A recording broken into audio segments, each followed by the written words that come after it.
ଦେଖୁନୁ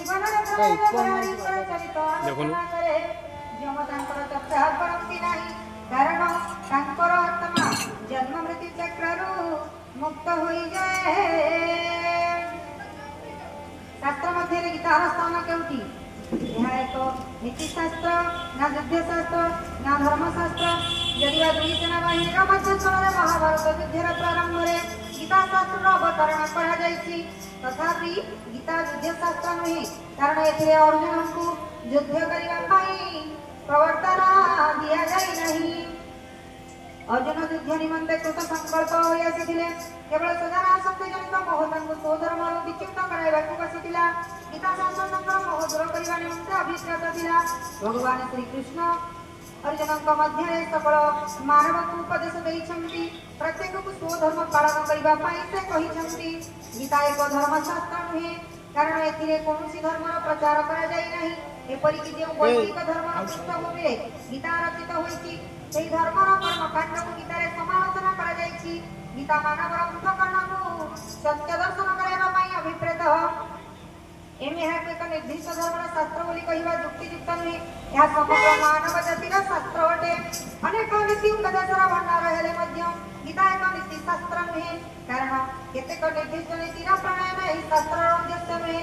मोह दूर करिबा निमंते एवं आत्म साक्षात करिबा निमंते जेउ साधना आवश्यक, सेही साधना निमंते आवश्यक सोपान गुड़िकर वर्णना एथिरे प्रदत्त होइछि। मात्र जोगरे आरूढ़ हेबाकू इच्छुक साधकଙ୍କୁ बहु नियम पालन करिबाकू पड़े। योगारूढ़ साधकଙ୍କ ପାଇଁ କୌଣସି ନିୟମର ଆବଶ୍ୟକତା ନଥାଏ, କାରଣ ସେ ପାର୍ଥିବ ବନ୍ଧନରୁ ମୁକ୍ତ ହୋଇଯାଇଥାଏ। तेरे गीता किपरि शास्त्र ना? गीता एक पूर्णांग जीवन शास्त्र। एथिरे जीवनर परिपूर्ण विचार करा जायछि। जीव परमर अभेद प्रतिपादन करा जायछि। क्षेत्र क्षेत्र के पुरुषोत्तम स्वरूप आलोचना करा जायछि।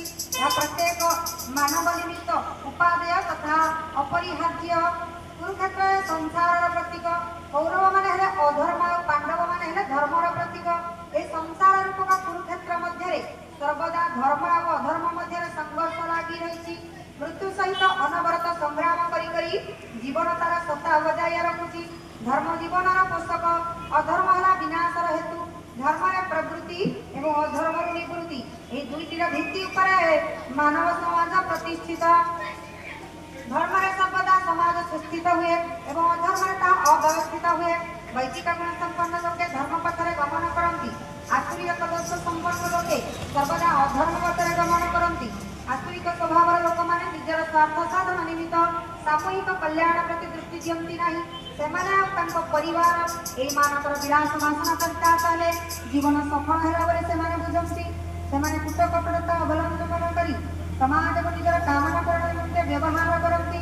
फल जो समाज सेमानकर उत्पत्ति और पोषकर कारण सेमाने प्रथमे तार घोर अनिष्ट घटाती। धीरे धीरे लोभ अन्य मानक संक्रमित हुए। क्रमशः यही एक अवस्था आसे जे साधारण लोके अन्याय बिना जीवन धारण असंभव बोली मन करती। से अवस्था धर्मर अवक्षयर चरम सीमा।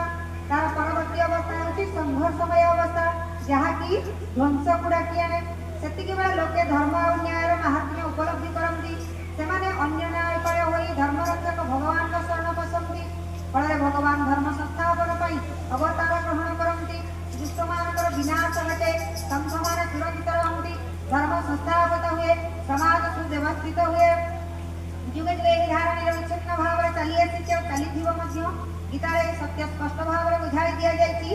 परिप्रेक्षी में संसार किपरि धर्म पथरे रही जीवन निर्वाह करने कौशल शिक्षा करने निमंते आम गीता पाठ करने आवश्यक। मध्यम पांडव अर्जुन महाभारत युद्धर नायक। से धन विद्यार निज विचक्षणता प्रदर्शन कर यज्ञश्री द्रौपदी को स्त्री रूप में लाभ करते। घटना चक्र अन्य चारि भाई द्रौपदी स्वामी होते। कुरुसभारे द्रौपदी को अपमान रूपक वृक्ष पल्लवित हो महाभारत युद्ध रूपक ध्रुव में परिणत होता। श्रीकृष्ण थे सकल पात्र सूत्रधार।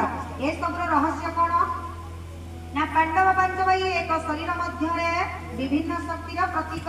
युधिष्ठिर धर्म बा विवेक शक्तिर, भीम हेले प्राण शक्तिर, अर्जुन हेले आत्मशक्तिर, नकुल हेले कर्मेन्द्रिय शक्तिर एवं सहदेव हेले ज्ञानेन्द्रिय शक्तिर प्रतीक। यज्ञश्री द्रौपदी होउछन्ति जीवरूपा सनातनी शक्ति, जी अन्य पंच शक्ति को एक शरीर एकत्रित କରି ରଖିଛନ୍ତି ଯାହା ଫଳରେ ତା ଚୈତନ୍ୟମୟ ପୁରୁଷ ରୂପରେ ପ୍ରତିଭାତ ହୋଇଛନ୍ତି।